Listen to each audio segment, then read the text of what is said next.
The biggest struggle a lot of EV makers are having and have had is how to make a vehicle profitably. All of them seem to struggle, whether they're startups or established legacy auto industry businesses that have been around for 100 years. Yes, it's difficult, and there are only a few companies that have managed to do it. I can only think of one or two, but we'll discuss them and get into it. I'm Brian. Welcome to Futurasa. I'm joined, as I so often am, by this guy, Mark from the Tesla Life. He is an awesome guy, and I appreciate his regular commitment to helping me spread the gospel. The EV Thank gospel. You, the EV gospel. We're EV angelists. Yes, I'm an angel. I'm more of a biblically accurate angel, like the kind that is like literal with like the million eyes and just sheer terror. But Wow. yeah, well, I have a voice like an angel, that kind. So we have got this great story that came out. Rivian simplifies output, cuts costs, and is aiming for its first profit. Well, of course, it's aiming for its first profit. I had a chance to go to the Rivian location, their flagship location in Laguna Beach today.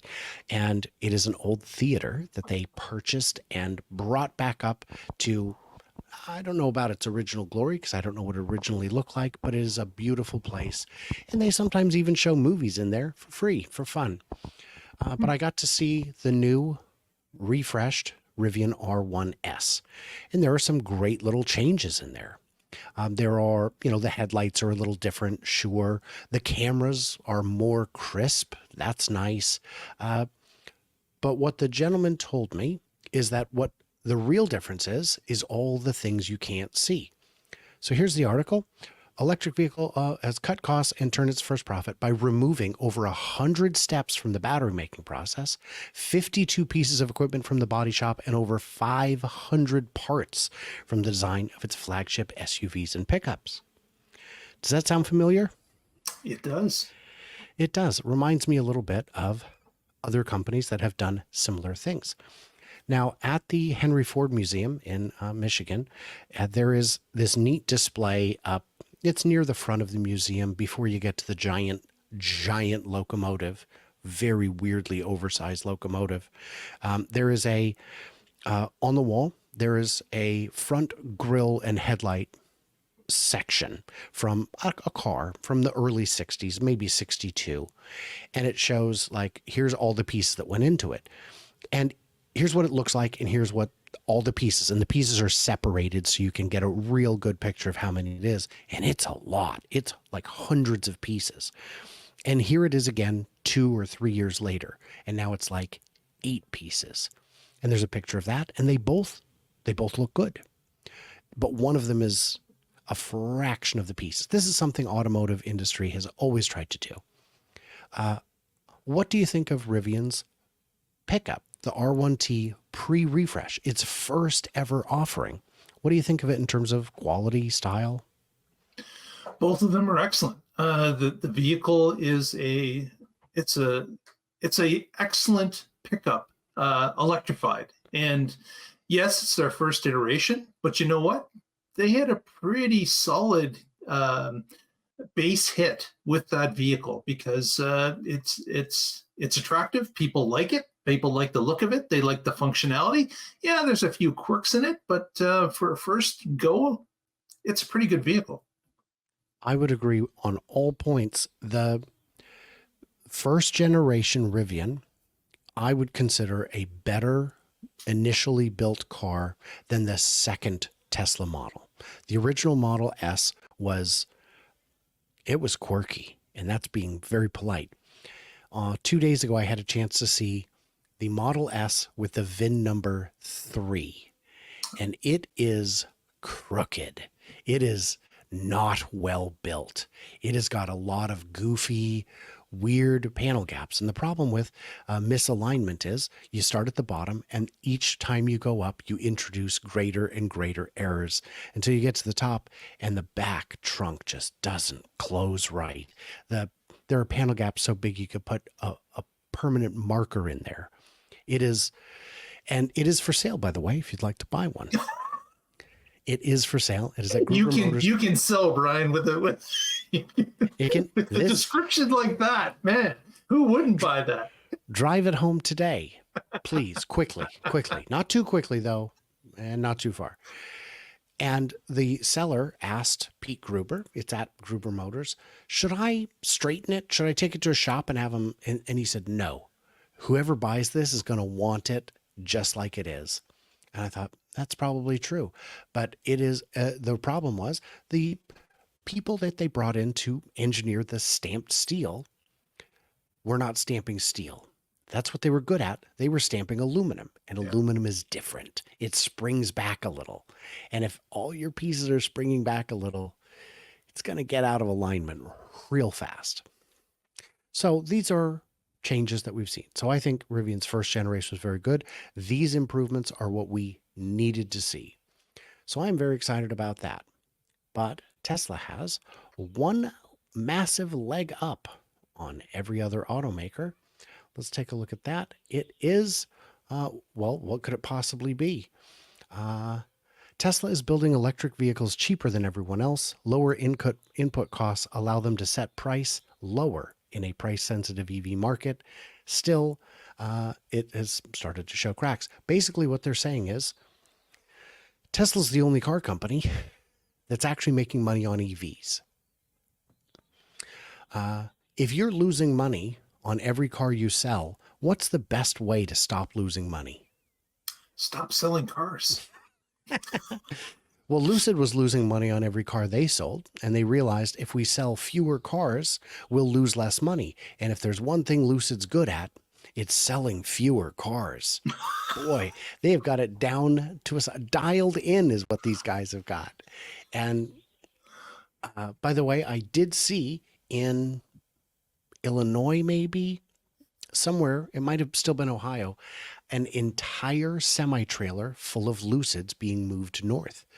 I'd never seen a full trailer, 6 cars, I think it was, full. It was full. I was like, oh, that's a good sign. Keep doing that. Keep doing that, please. I know there are people who think I want Lucid to fail. I do not. I want them to succeed. I just, like Peter Rawlinson, have no idea how they're going to do it. So jumping back over here, Tesla's input per vehicle averages under $30,000 per vehicle, according to a new analysis from Bank of America. Under $30,000 to build the average Tesla. That's good. I know there are a lot of viewers who don't have one. So, Mark, would you tell me the cheapest Tesla you can buy? What is the sound system like? The sound system is okay. It's it produces sound. It's not as good as the robust system, but of course, depending on the amount it still has have. It still has a subwoofer though, right? Yeah, it does. It okay. does. I'm talking from my experience for my car. Like, do you have when I bought my car 6 years ago? Oh, okay. There was a difference. You're right. There was a difference. Today, it's the same. It's the same. The base model, the long range, the premium, the performance, all have the same sound system. They have a subwoofer. They have, I don't know, 10, 15 speakers. It is as clear as your internet connection or the files on your phone via Bluetooth. The sound system is mind-blowing. Now, if you do get a refresh Model 3, which is still a very affordable car, it's got 2 subwoofers. Same as the Cybertruck, 2 subwoofers. The sound system is, and that's true. You're right. There was a time period when they briefly offered vehicles with slightly less premium sound. Yeah, the base model had less ability. I apologize that you are unfortunately in that group. I am part of the legacy group. Yes. Yeah. You don't even have one of those fancy phone heaters in between the seats. Boy, those make your phone real toasty. I checked it out in the Cybertruck today. I was hanging out with Aaron Cash from A Better Theater. He's the one who took us down to see the Rivian showroom. And I checked out his phone heater in the armrest. And my goodness, that thing will cook an iPhone. It is If your hands are not sweaty and in danger, they will be. So that's something they should definitely not do. But okay. So that's $17,000 cheaper per car for non-Tesla EV component costs, and about 10,000 cheaper than the industry average, which even includes Tesla. So that means if I want to if I want to build a Tesla, it's under 30 grand. And if I want to build a Mach-E, it's 47. Right? That is a huge difference. Yes. And if I want to build a Mustang, not a Mach-E, just a Mustang, it's still 10,000 more than Tesla is paying. And again, these are industry averages, so it does include the fancier cars too. But the 30,000 is fleet wide. It includes the handful of Cybertrucks, S's and X's they sell. It's pretty ridiculous. Not to put it too bluntly, Mark, but what the hell is going on? You've got other manufacturers that are trying to get into the EV game and have gotten into it a little bit late and started to realize that, my gosh, we cannot command the pricing that we get on ICE vehicles when it comes to EVs. Because one, we're not buying enough of it, so the volume is less. Therefore, the parts supplier charges us more. And we are at a disadvantage. How many times have we heard that Ford and GM have been selling vehicles at a loss forever and supplementing it with their ICE business? So this is something that is not new. We've got more and more manufacturers that have to get up to volume, just like Rivian has to get up to more volume so the prices can drop. It's insane. It's not just about the volume, because of course it costs more to buy parts for a car you only build 10,000 of, but the parts themselves, if you're not working up the supply chain to get your battery components and elements cheaper, you're at a disadvantage. If you're paying every middleman for engineering, for manufacturing, if everything is outsourced, everybody's going to want a cut, and pretty soon there's obviously no cuts left. These might as well be startups. Ford recognized it. They created an on-paper division between the EV part of the company and the gas part of the company, because they wanted you to see, look, our numbers may not be great this year, but it's because of the EV drag. And at some point, it will no longer be a drag, hopefully.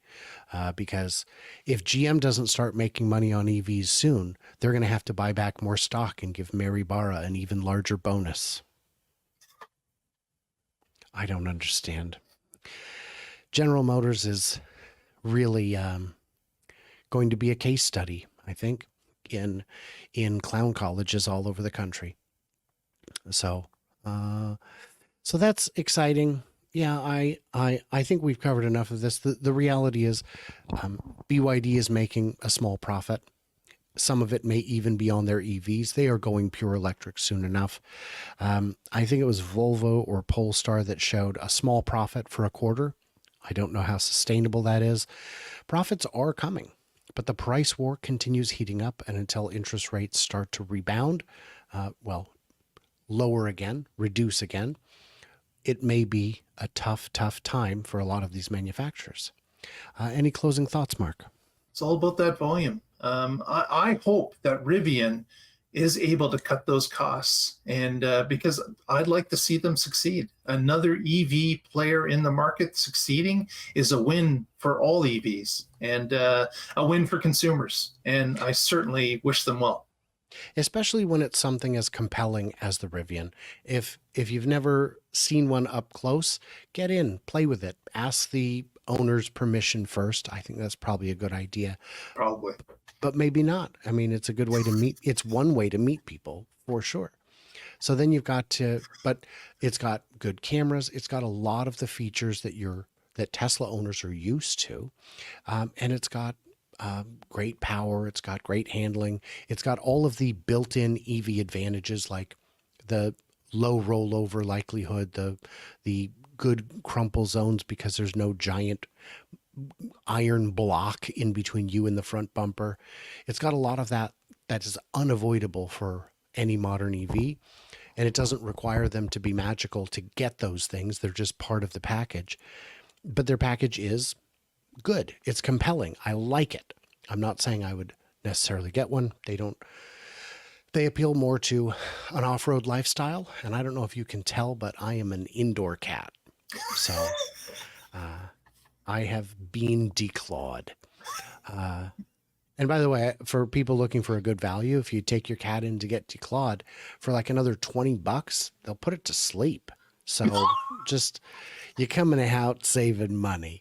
So I don't recommend that either. I'm just telling you what the options are that exist. It's on the website. Can you imagine what you save on food? It's value. It's value. So, guys, do me a favor, if you wouldn't mind, head on over to Mark at the Tesla Life and just the Tesla Life podcast generally. The link is in the description. They do weekly fun stuff, and I enjoy it. And, subscribe over there if you haven't, because if you get a chance to catch one of their shows live every week, it's just fun. And they do read the comments. And if you haven't subscribed to me, I'd appreciate it. I think it'd be pretty cool. So what did we miss? What do we misunderstand? Leave it all into the comments below, and stay tuned, stay juicy, and I cannot wait to hear from you clever robots once you've been fixed.